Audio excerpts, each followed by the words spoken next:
En este video hablaremos del gobierno de Carlos Salinas de Gortari, que fue candidato del PRI. Su gobierno duró de 1988 a 1994. Antes de que Salinas iniciara su gestión, se había ocasionado en el país gran discordia e inconformidad debido a los rumores de un fraude electoral derivado de la caída del sistema. En el aspecto económico, consiguió que la deuda externa bajara del 63% al 22%. Privatizó más de 1.000 empresas que poseía el gobierno, que eran de una enorme carga para el país. En una de esas empresas está Telmex, que fue comprado por Carlos Slim. Todo el dinero que se obtuvo se fue a programas sociales, así como el pago de la deuda externa. En 1992 firmó el Tratado de Libre Comercio junto con los Estados Unidos y Canadá.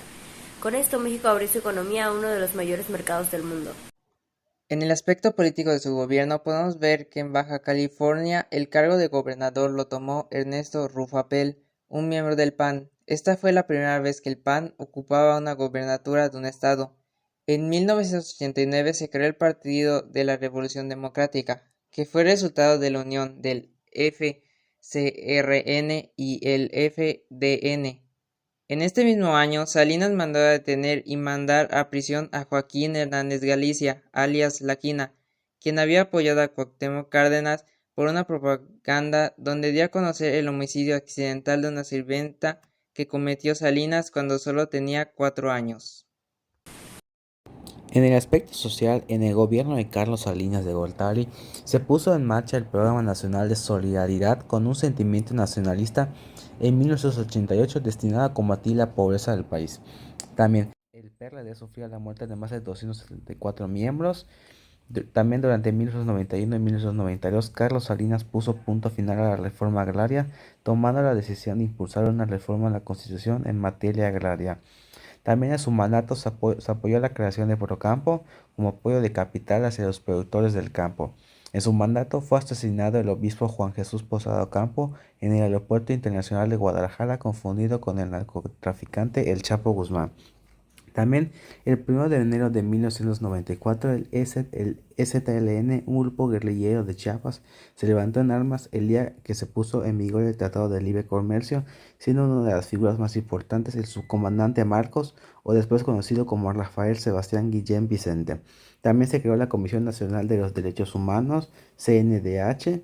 También en su gobierno ocurrió el asesinato del candidato a presidente Luis Donaldo Colosio el 24 de marzo de 1994 en Lomas Taurinas, Tijuana, ya que no estaba de acuerdo con las ideas de Carlos Salinas.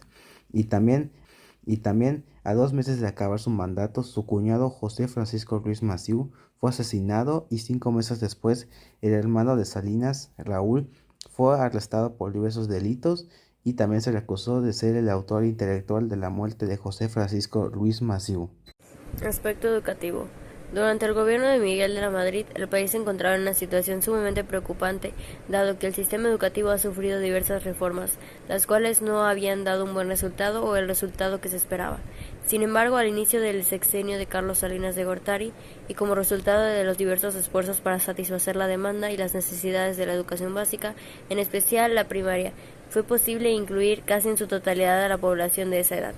A pesar de ello, y debido a las problemáticas que se veían arrastrando desde años atrás, a partir de esa expansión el sistema educativo se volvió notablemente deficiente e inequitativo. Se considera que la educación fue casi inoperante, dado que la eficiencia terminal descendió a 60% y es inequitativa, porque a pesar del trabajo por la distribución y transmisión de la educación en los diferentes grupos sociales, esta educación llegaba a los estados y sectores con niveles de desarrollo y de vida. A pesar de todo ello, durante el sexenio de Carlos Salinas, se fijó total interés en la inversión y reforma de nivel de educación básica. Esto puede constatar en las diversas medidas que fueron incluidas en la Ley General de Educación de 1993. La reforma constitucional del artículo 3. El texto original del artículo 3 constitucional de 1917 heredó el conflicto de Iglesia-Estado, que tuvo como escenario histórico el siglo XIX y principios del siglo XX. Las reformas de este artículo, que preceden al actual, son el establecimiento de la educación socialista de 1934, la declaración de la enseñanza como el evento reconstructor de la educación en México en 1945 y la reforma de 1980. Se otorgó autonomía a las universidades a quienes se les había dado anteriormente.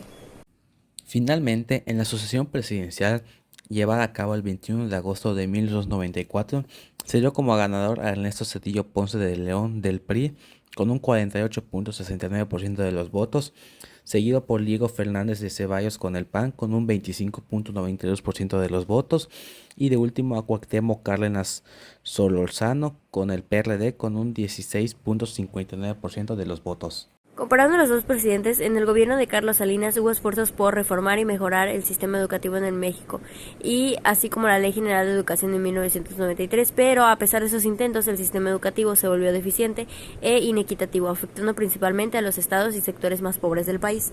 Por otro lado, también el mandato de Salinas estuvo marcado por una de las peores crisis financieras que ha enfrentado México, conocida como el efecto tequila, crisis que fue heredada por el siguiente presidente, Ernesto Zedillo. En comparación, el actual presidente Manuel López Obrador ha planteado una agenda educativa diferente, enfocada en aumentar la inversión y mejorar la calidad de educación pública, así como recuperar la rectoría del Estado en ese ámbito. En resumen, el gobierno de Salinas de Gortari tuvo logros y desafíos en el ámbito educativo, pero terminó dejando una grave crisis económica que afectó al siguiente presidente. Por su parte, AMLO ha puesto un enfoque distinto en la materia educativa, aunque aún es necesario esperar para ver los resultados de sus políticas. Comparando el gobierno de Carlos Salinas con el de Andrés Manuel López Obrador, se puede ver que ha aumentado el número de asesinatos y ha aumentado el número de feminicidios. Con esto, vemos que el gobierno de Andrés Manuel López Obrador ha sido el que más homicidios dolosos ha tenido. Viendo las gráficas se ve la diferencia que hay. Otro aspecto es el de los programas. Con Carlos Salinas de Gortari podemos ver el programa Solidaridad, que ayudó a comunidades rurales y marginadas. Con Andrés Manuel López Obrador podemos ver el programa para el bienestar, que ayuda con un plan de pensiones. Una de estas es la pensión para el bienestar de las personas adultas mayores. Ambos hicieron bien ayudando a las personas que más lo necesitaban, y esto es lo que pudo hacer que algunas personas salgan de la pobreza. En conclusión, el gobierno de Carlos Salinas de Gortari hizo muchas cosas buenas para el pueblo, como por ejemplo el programa de solidaridad. Abrió a México con el Tratado de Libre Comercio con Estados Unidos y Canadá. Apoyó a los campesinos y en general mejoró la economía del país. Sin embargo, durante su gobierno hubieron muchos asesinatos a personas importantes, como por ejemplo el de Luis Donaldo Colosio, el de Jesús Posada Ocampo o el de Francisco Ruiz Massieu. En comparación al presidente actual, Andrés Manuel López Obrador, él también ha hecho muchas cosas positivas, por ejemplo la construcción del Tren Maya, darle becas tanto a jóvenes como a adultos con escasos recursos, ha hecho que la deuda externa haya bajado, pero también en su mandato ha habido muchas muertes. Y México no ha tenido una estabilidad económica como la que tuvo con Carlos Salinas. Esperamos que este video haya sido de su agrado. El equipo está conformado por yo, Hugo Reyes, mi compañera Daniela Escalante y mi compañero Humberto Rodríguez.